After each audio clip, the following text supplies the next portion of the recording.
Amigos, qué gusto que nos acompañe, como siempre, un verdadero placer. Una economía con limitado crecimiento no resulta el mejor entorno para las empresas.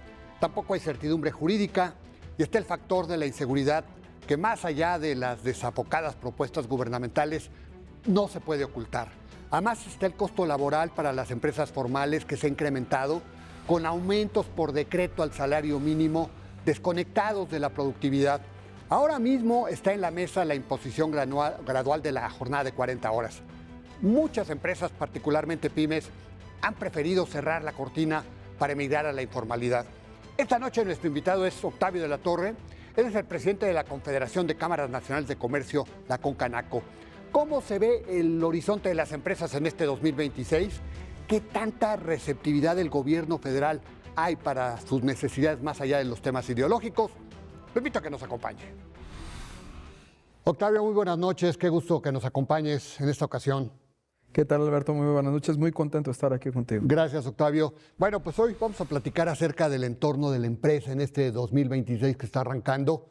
El entorno se ve complicado, Octavio. No sé cómo lo estás viendo, cómo lo están viendo ustedes. El entorno macroeconómico, pues no tan lejano de lo que fue el 2025. ¿Cómo se ve el panorama, el horizonte para las empresas mexicanas, Octavio? Mira, nosotros visualizamos una estabilidad macro, pero con una operación apretada en la calle.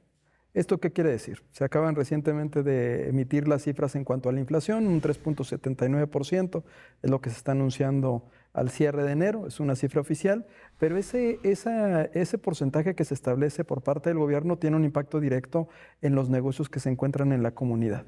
O sea, hay situaciones que tienen que venir superando y esas situaciones las estamos abordando a través de nuestra Asamblea Nacional de Empresas y Negocios Familiares, en la cual principalmente estamos tratando de superar ciertas circunstancias que históricamente afectan a los negocios de economía de mostrador, de economía de hogar, en donde la operación es mucho más apretada.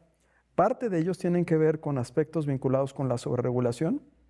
Es evidente que la sobreregulación nos genera un embudo en términos de productividad. O sea, el empresario, el dueño de negocio, la dueña de negocio, Alberto, pues lo que quiere estar haciendo es generar economía, pues no estar haciendo trámites, ante la propia autoridad, que incluso muchos de ellos se vuelven tan complejos que generan un foco de corrupción directa, principalmente en los municipios, y que tienen un impacto directo en la economía real, la que se encuentra dentro de las comunidades. Pero hay otros aspectos que también tenemos que abordar. La digitalización en cuanto a los pagos, con las comisiones que se cobran, que son altas y que muchos de ellos para los negocios que se encuentran también en la banqueta o que tratan de salir adelante, pues les cuesta trabajo poder avanzar. Y también dentro de estos mismos tienes uno en particular, Alberto, que me vas a comprender. Los aspectos vinculados con la seguridad.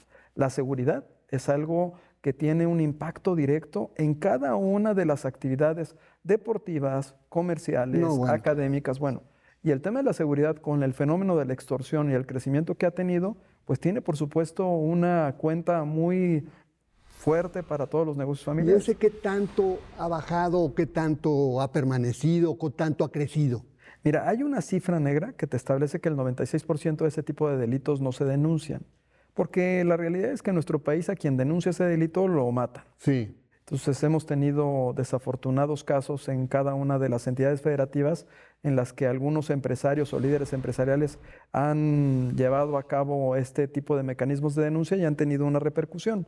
Hoy en día, gran parte de las cadenas de valor y de las cadenas productivas se encuentran impactadas por este fenómeno. ¡Qué barbaridad! Por eso mismo, Alberto, acompañamos la propuesta de reforma de la Ley contra la Extorsión, esta ley general, con todo el plan que está estableciendo el equipo del Gabinete de Seguridad, de la mano de la presidenta, la doctora Claudia Sheinbaum, principalmente en fortalecer los mecanismos de denuncia anónima, obviamente el 089, que está en un proceso importante de conocimiento y también hay un proceso en el cual se tiene que capacitar al ciudadano para que entienda que ese mecanismo es un mecanismo eficiente. Otro de los temas es la implementación de la reforma en cada entidad federativa.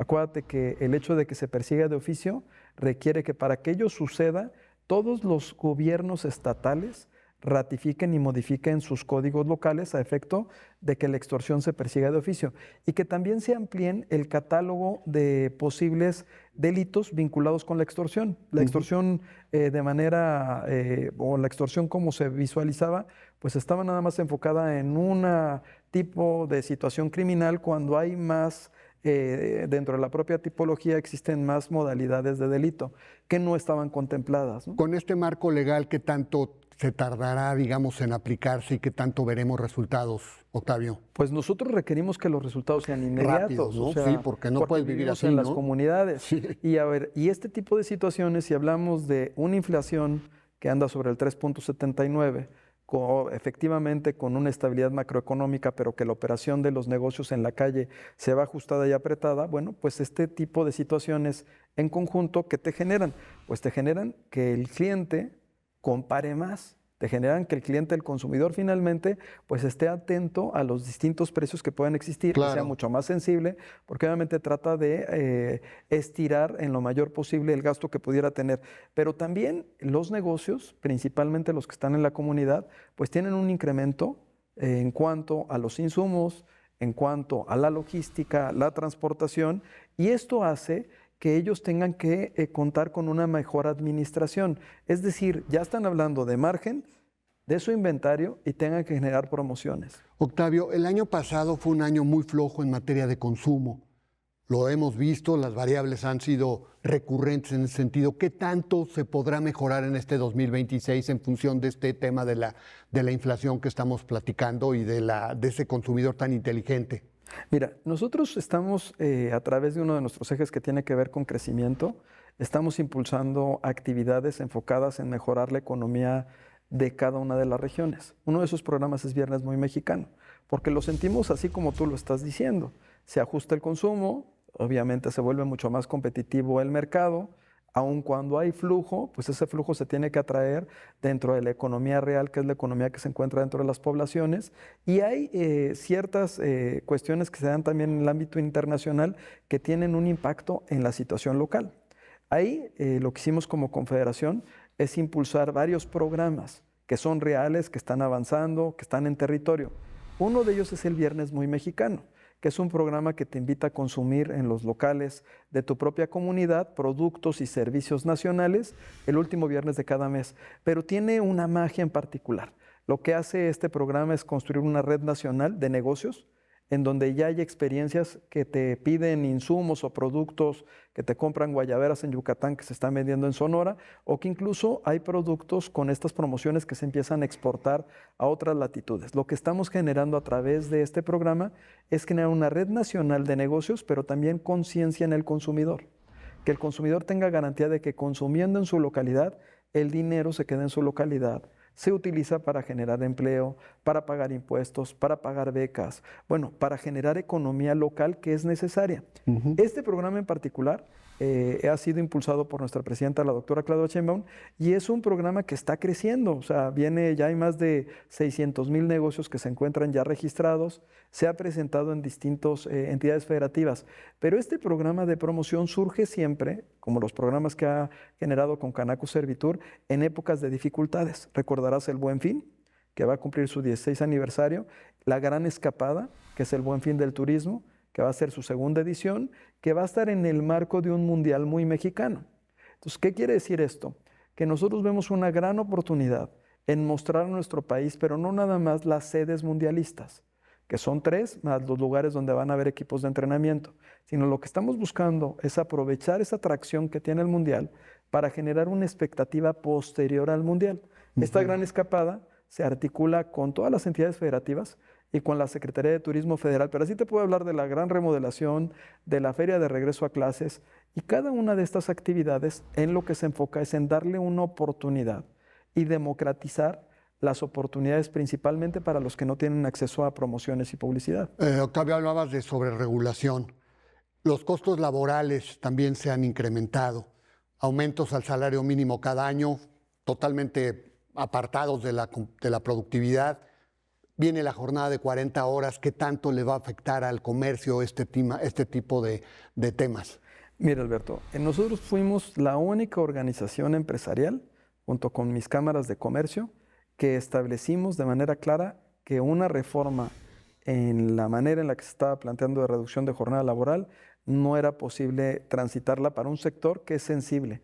Un sector que es sensible porque no puede ser más productivo porque su principal capacidad se encuentra en tener abiertas sus cortinas para atender al público, un sector que su principal activo son las personas, un sector que es el motor económico del país, te da 7 de cada 10 empleos, lo que pasa es que son muchísimos empleadores los que tenemos, en su mayoría son MIPYMES, son estos negocios familiares que son el 99% de la economía, y un sector que busca por cualquier motivo lograr ser resiliente ante estos cambios. ¿Va a pegar? ¿Va a pegar esto, Octavio? Nosotros establecimos varias propuestas que conversamos con el secretario del Trabajo y Previsión Social para que se pudiera transitar desde la gradualidad, que no nos resuelve, pero sobre todo el grado, el tamaño y algunas actividades adicionales para que pudiéramos tener personal, sobre todo en una época en la cual se encuentra México en una cifra histórica de desempleo.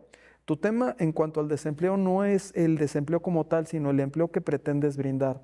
Y yo creo que todos tenemos que entender que queremos subirnos un transporte que nos lleve a nuestro destino final, queremos llegar a un hotel que pueda recibirte, quieres ir a un restaurante que se encuentre abierto. Entonces, este sector es sensible y hay un impacto directo y bueno, se viene, incluso esta semana voy a estar trabajando con varios legisladores para buscar medidas que sigan beneficiando un sector que pareciera que es invisible ante este tipo de situaciones, pero que es el sector que realmente es el motor económico de nuestro país. ¿Qué tanto orilla esta situación, estas circunstancias, la inseguridad, la sobreregulación, los altos costos laborales, la falta del consumo hacia la informalidad que ha crecido y sigue creciendo en nuestro país, Octavio? ¿Cómo lo ves ese tema? Yo lo puedo plantear en otras palabras. ¿Qué requiere el sector, que es el sector de los negocios familiares, el que genera mayor empleo? Requiere 3 cosas en particular. Primero, seguridad para operar, es decir, sin extorsión, sin cobros ilegales. Segundo, simplificación real. Requerimos menos trámites, más certeza y menos costo regulatorio. Y tercero, que la inversión sí se ejecute, es decir, que se conecte la inversión con la proveeduría local. Y lo he dicho, por el bien de México, primero los negocios familiares, pero hay que verlos bajo esa lupa que les permita crecer. Es que da la impresión, Octavio, que son un montón de burócratas que nunca han tenido un negocio y no entienden las necesidades de las empresas, ¿no? Pues eso, y también que hay intereses en cuanto a que ciertos segmentos de la economía se les siga viendo como parte de una cadena, pero estando en la base, no estando en la parte de arriba. Si tú inviertes la forma en la que trabajas, pues obviamente, y si el 66% de la economía te lo genera esta cadena y son 99% de las unidades económicas en nuestro país, pues tienes que invertir el fenómeno en cuanto a qué es lo que requiere este segmento, y si este segmento tú lo estimulas, va a ser un segmento que te va a generar el crecimiento que requiere el país. Siempre se piensa en un segmento que es el que está en la pirámide, hasta arriba, que es menos del 1% de las unidades económicas nacionales, ¿no? Bueno, muy bien, Octavio, pues muchas gracias. Te agradezco mucho el que nos hayas permitido platicar un poco acerca de esta realidad que viven las empresas comerciales y lo que se está haciendo, el esfuerzo tan grande que se está haciendo para tratar de atemperar la difícil circunstancia que viven. Muchas gracias, te agradezco muchísimo, gracias, Octavio. Alberto, Buenas noches. Gracias a ti.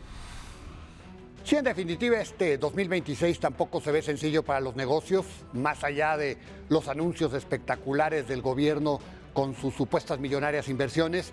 Sin inversión y empleo, el consumo va a avanzar muy lento, falta crédito y está la enorme presión del fisco. De ahí el crecimiento de la informalidad que ha ganado terreno en detrimento de las empresas formales, cada vez con condiciones más complejas. Lo invito a la próxima semana, aquí y a la misma hora, con más Nombres, Nombres y Nombres. Hasta la próxima.